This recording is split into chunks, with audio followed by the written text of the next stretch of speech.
Hey guys, it's Karen with Love Your Land.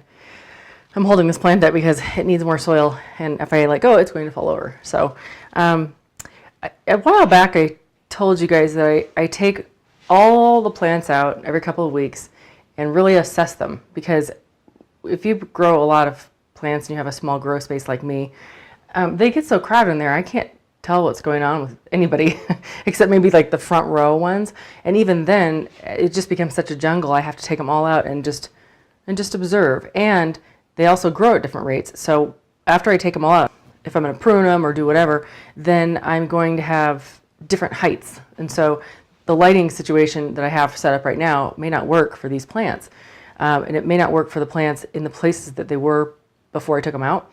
So what I'll do when I'm done is kind of line everybody up by size and put them back in there according to that. So when I take them out, I find what's going on with each plant. So this particular, well, there's actually 3 little plants in here, but this particular pot, I may need to give it some support because this is a beefsteak. I have growing a lot of beefsteaks this year, if you hadn't noticed. They are really, really fast growers, and they tend to just kind of like grow like nuts, like little maniacs. And so sometimes it's a lot of side growth. Sometimes they go straight up. This is the one I pruned the other day. I know you can't really see it against all these other plants, but it has that much of a new little side shoot right here. Actually every one of them except one, but they're all like that big. And what was that? Friday I did that. So 1 week ago today, actually, and it's grown that much. I just lost my train of thought. But, because I'm talking about beefsteaks. Beefsteaks grow like crazy. So in this case, they're doing it much better now. They're much more sturdied up. But I may need to do some little makeshift staking on this guy if he keeps growing up as fast as he's been. But, it's not like I haven't done that before in the house. Okay, so in this one, all I needed to do was add some soil. So what I didn't say is, so I take all my plants out every 2 weeks, and I do this, and this time I thought I'd take you along for the ride. No, I'm not going to make you watch every single solitary thing I'm doing to the plants, but I am going to show you a few things along the way. Okay, so for one thing, like I said, there are 3 plants in here. I don't know where to hold this up where you can actually see it, but this one right here is the biggest. And it's kind of like, it's got a little top heavy issue going on. So I'm going to go ahead and remove its growth tip and hopefully force some side shoots to get that lateral growth so it's sitting a little lower and the stems are going out instead of all just up. Okay, so all I did was take the growth tip off one because these other 2 are too small. So this guy, I'm actually going to go ahead and put him down on the floor right now because that way I can prop up that big stem with my grow rack. Okay, now this is a sun gold. The soil's only to here. These were very tiny when I transplanted them, so I transplanted them all the way down at the bottom.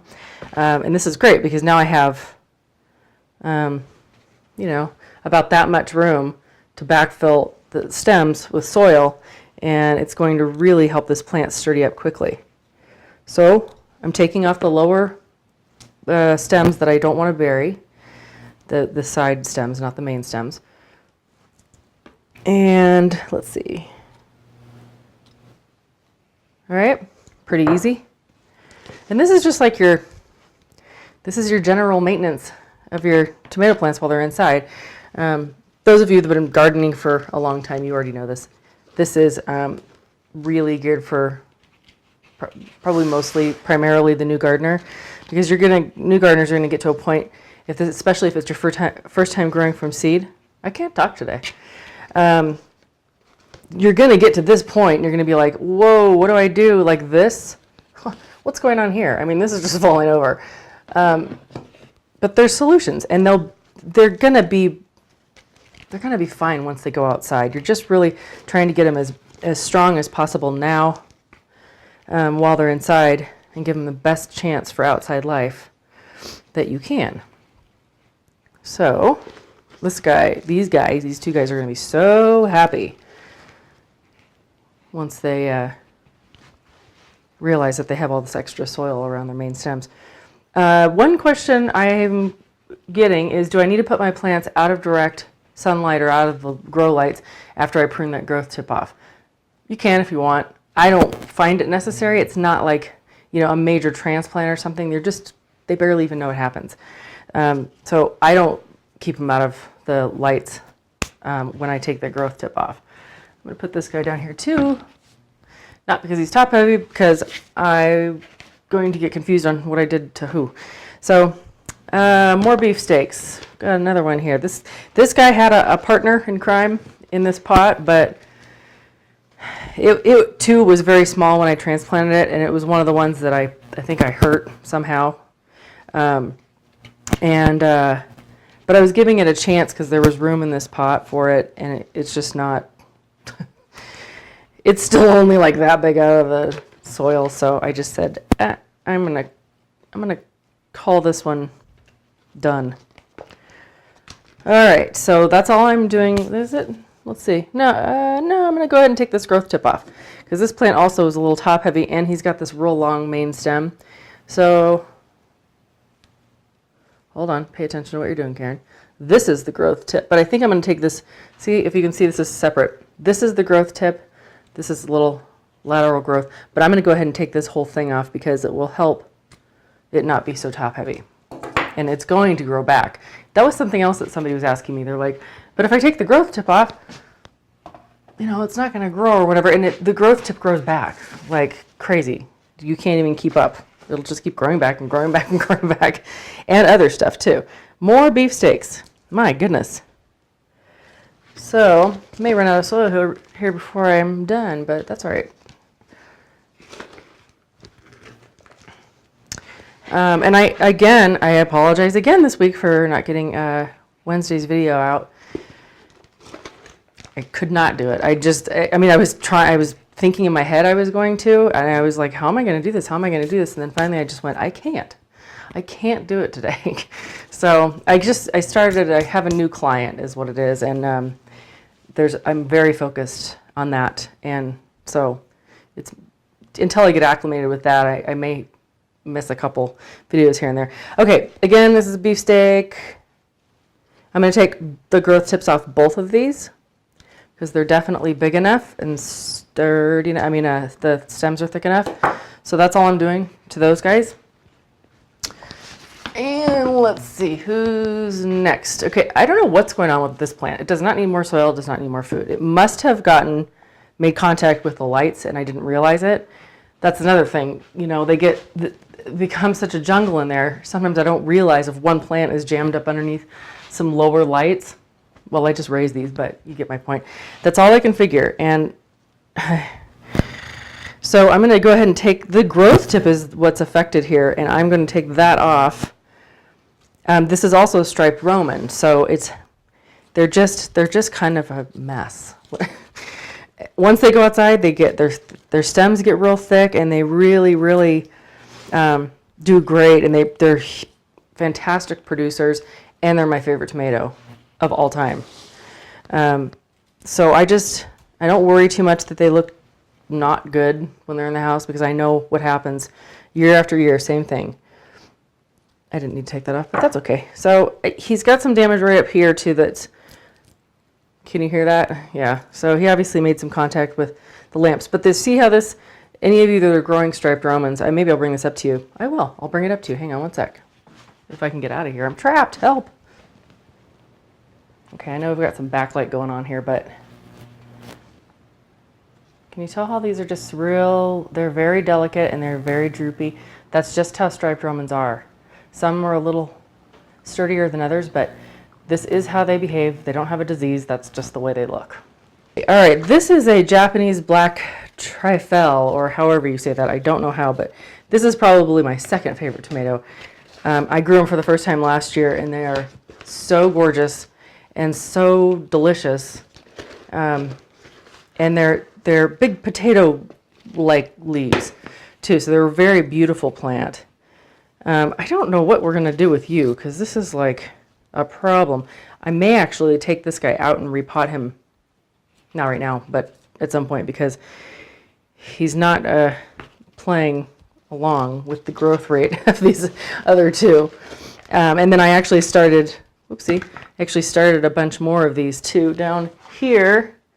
I don't know how many I started, but probably, I don't know, another 50 plants. And that's another thing that I'll be doing today or tonight is all those little pots down there with the little seedlings in them. I hope you can see what I'm pointing at. I only put half of the little pot of soil in there, like I talked about in that one video, that fabulous idea that one of you gave me. And so now it's time to add more soil to them, and I will show you what happens with this method with this guy.